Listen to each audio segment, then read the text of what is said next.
Salut à tous, j'espère que vous allez bien. On va commencer une série de vidéos spéciales crise pour vous aider à surmonter la crise, que ce soit en immobilier, en business en ligne, pour votre entreprise. Surmonter la crise au sens large du terme, donc ça s'adresse à tout le monde. C'est le type de vidéo que vous devez partager à vos amis si vous voulez qu'ils surmontent mieux la crise que les autres. Parce qu'il va y avoir des personnes qui vont gagner et des personnes qui vont perdre. Nous, on n'est pas responsable de la crise actuellement, on l'a subie. Donc, il faut choisir son camp. Il n'y a pas de honte à choisir le camp des personnes qui vont gagner dans la crise. Si vous choisissez de ne rien faire comme la plupart des gens font, vous allez perdre. La crise va être très importante. On va en parler. Il y a des prévisions qui sont assez pessimistes et à mon avis, on nous dit qu'un petit quart de ce qui va se passer et je vais vous expliquer pourquoi, notamment dans cette vidéo, avec la théorie de l'effet papillon et l'effet domino. Donc, ce sont des vraies théories. Voilà, surtout l'effet papillon, c'est une vraie théorie économique qui a été développée dans de nombreux ouvrages, ainsi de suite.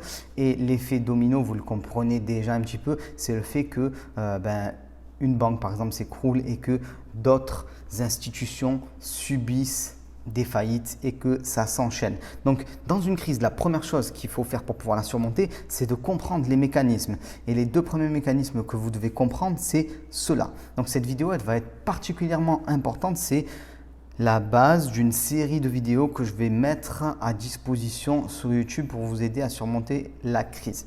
Alors la leçon 0, j'ai envie de vous dire que vous devez absolument connaître concernant les crises avant qu'on s'attaque à l'effet papillon et à l'effet domino, c'est que les crises se déroulent toutes de la même manière. C'est très important et elles font partie du cycle économique normal. Alors, cycle économique normal, dans le cadre de notre économie mondialisée, libéralisée et dans le cadre en fait des orientations qui ont été prises par l'économie et par les acteurs économiques dernièrement. Donc, c'est normal que des crises se déroulent et que des bulles se gonflent et explosent à un moment ou à un autre. Donc, vous le savez, en immobilier, il y a toujours des phénomènes de bulles. Les prix augmentent parce que les acteurs économiques sont convaincus que ça va continuer de monter.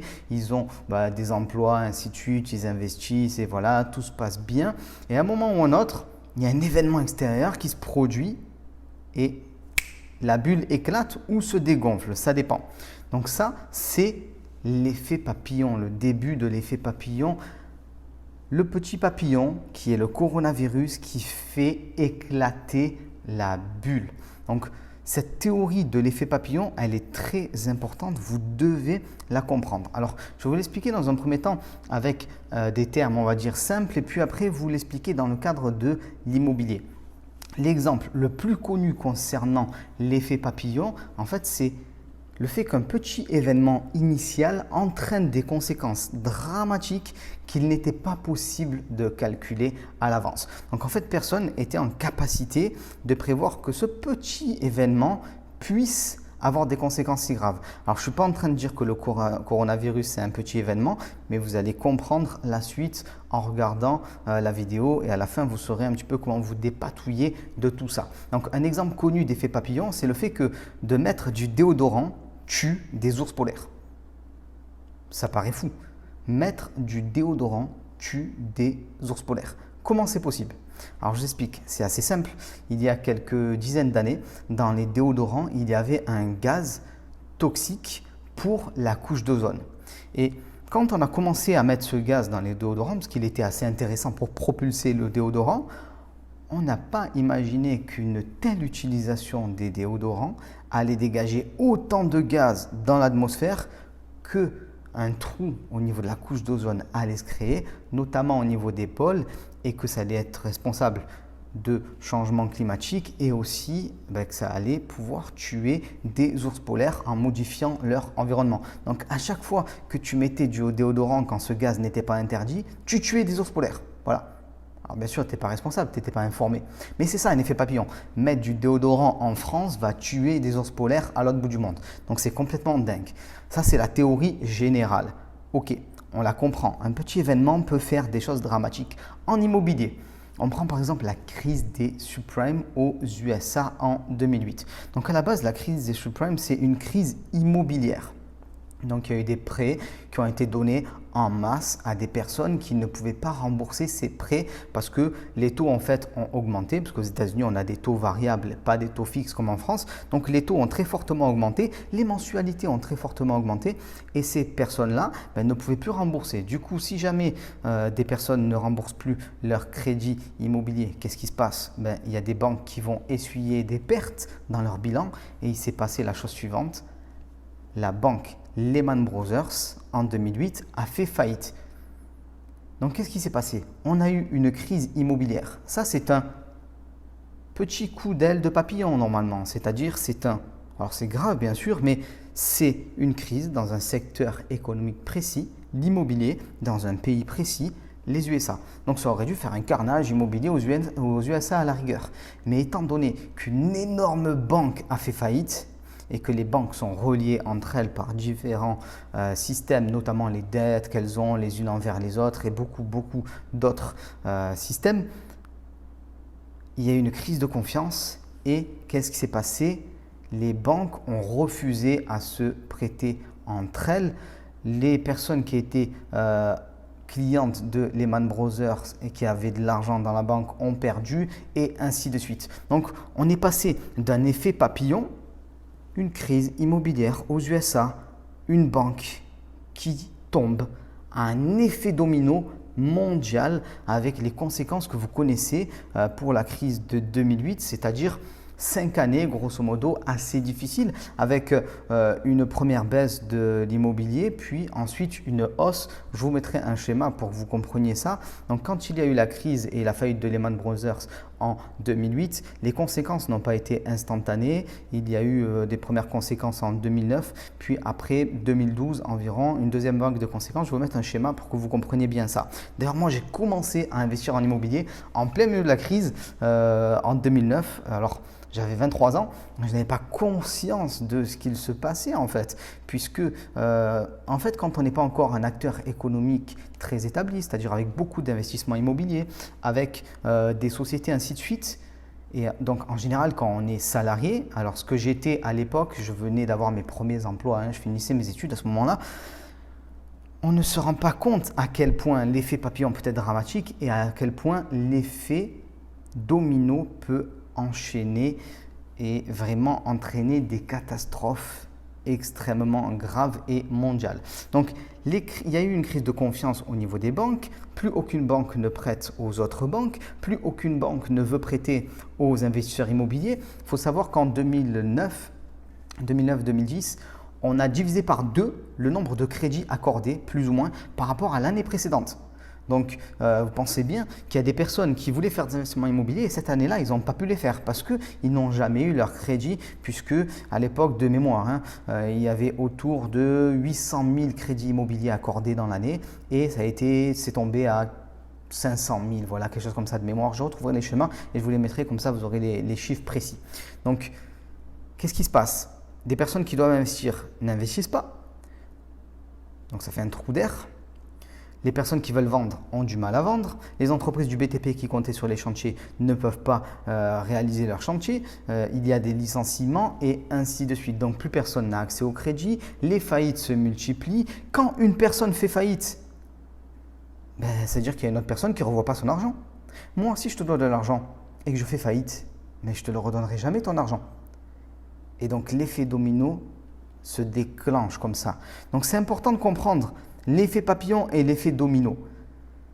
Parce que c'est ce qui va se passer. On ne sait pas dans quelle proportion. Peut-être un petit effet domino, peut-être un gros effet domino et on va en parler. Donc la question qui arrive, avant de savoir si c'est un gros effet domino ou un petit effet domino qui va se produire, c'est quand est-ce que l'effet domino s'arrête? Voilà. Bien malin, celui qui pourra le prédire. Alors, je peux vous donner 2-3 prédictions. Soit quand il n'y a plus de domino, voilà.